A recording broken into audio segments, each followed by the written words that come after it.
While many of the recent news stories about Disneyland have revolved around how legislation has been presented to open Disneyland and other large theme parks in the orange tier instead of the yellow tier, in this video we're going to be talking about how other forces might push the governor to move the reopening process a little bit quicker than originally planned. And we're going to talk about it all in today's video.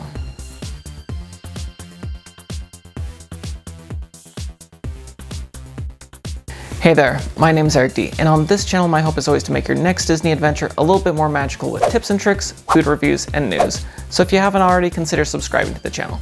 But for the first time in several months, we actually have a slight bit of news about the reopening process of Disneyland.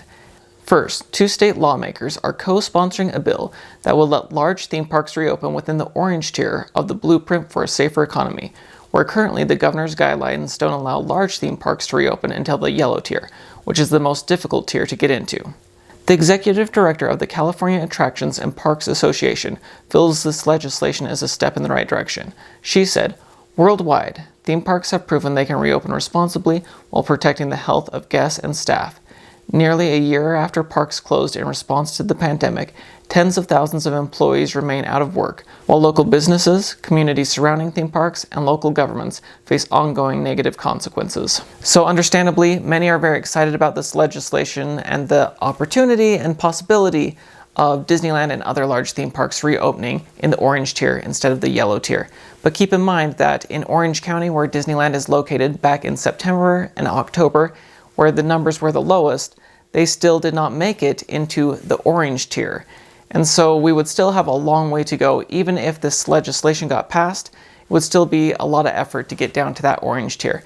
And so with that in mind, I think it's important to not just keep our eye on this legislation, but also some of the other things that have been going on with the governor lately. Some of the things that have been changing and some of the words he's been using, I think we need to keep an eye on that because I think that's where a lot of movement is actually happening behind the scenes.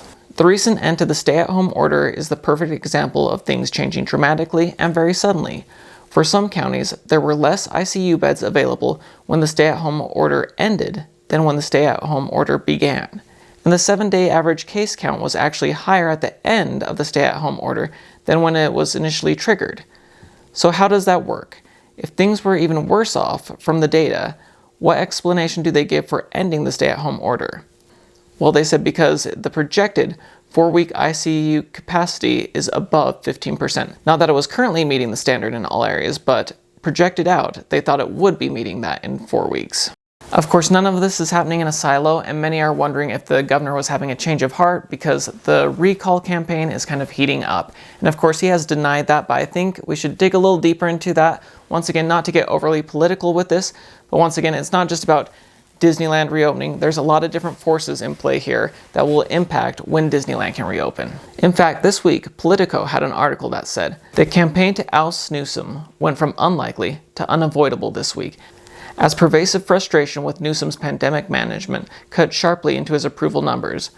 The longer businesses have been closed, hospitals full, and school campuses shut, the more the movement has gained traction beyond conservative social media circles." The LA Times shared findings of a recent Berkeley poll that said 62% of voters surveyed agreed Newsom's rules have been inconsistent, 60% agreed that they have been confusing, and although majorities have said that the rules have been necessary and science-based, they also concluded the governor's efforts have been ineffective. The article continued, "The message seemed to be clear.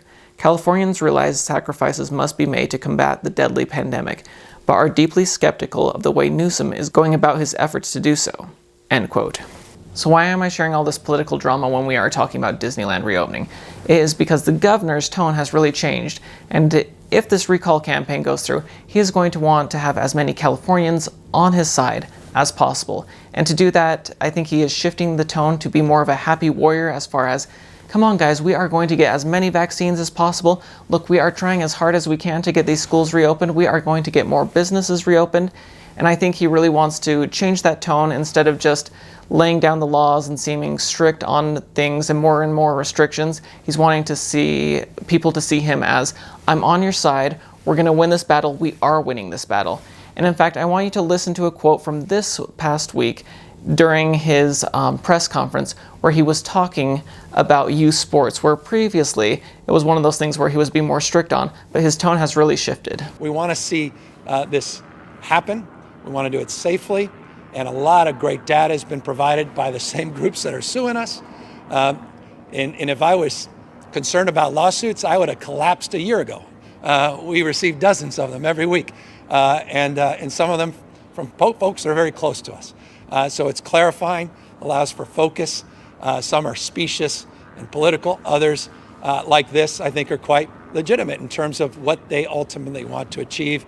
I share that, and we are processing that, and I'm very hopeful. I really mean this. I'm very, very hopeful that we can find a compromise here, and I believe that's possible as long as these case rates continue to move in the direction they're moving.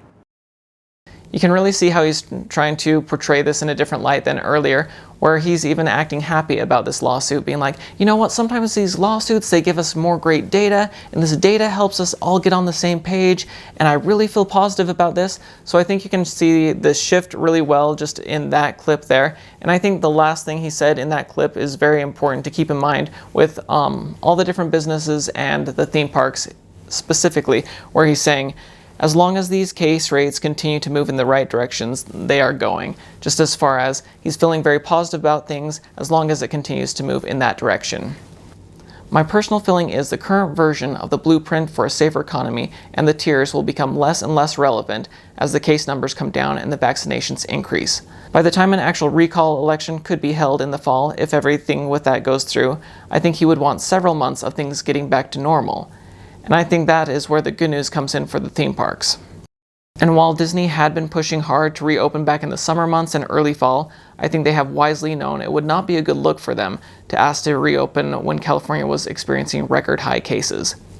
But falling case numbers, increased vaccines, and a possible recall election all might be a perfect storm to soften the governor's previously self-proclaimed stubborn stance and change the current theme park guidelines even more dramatically than the legislation to reopen things in the orange tier. With all these different forces in play and the governor wanting to kind of change the narrative, I really think over the next few months we're going to see some changes coming to the tiers. But I want to know in the comments below, what are your thoughts? Do you think that the legislation they're proposing is going to be the key to Disneyland reopening, or do you think the governor will be trying to change things up, and as the vaccines roll out, as case numbers continue to fall, he will soften his stance on things, and whether it's to look good to the citizens of California or whether it's just because that's the way the science is going? Let me know what your thoughts are in the comments below.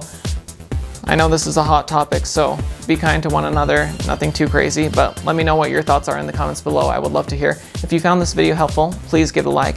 Thank you so much for watching, and we'll see y'all again real soon. Bye.